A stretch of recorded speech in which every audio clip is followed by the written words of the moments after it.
सोने चांदी के बर्तन बिल्कुल इस्तेमाल न करें खाने पीने के लिए, और इसी तरह बाकी इस्तेमाल के लिए सोना चांदी इसको इस्तेमाल नहीं करना, खुसूसन खाने पीने के बर्तनों में इसको इस्तेमाल नहीं करना। चांदी ज्यादा से ज्यादा 4.5 माह से इसको मर्द इस्तेमाल कर सकता है बतौर अंगूठी के। औरत सोना चांदी दोनों इस्तेमाल कर सकती है जेवरात में। मर्द चांदी के अलावा किसी किस्म की अंगूठी नहीं पहन सकता।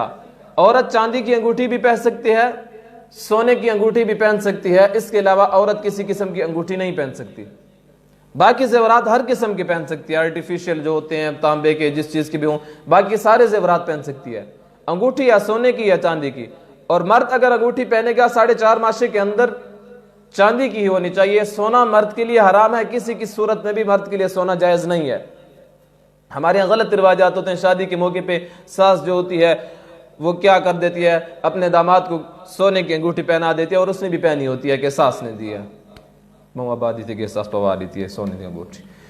तो इन चीजों से बचना चाहिए, सोने और चांदी के बर्तन इस्तेमाल नहीं करने चाहिए।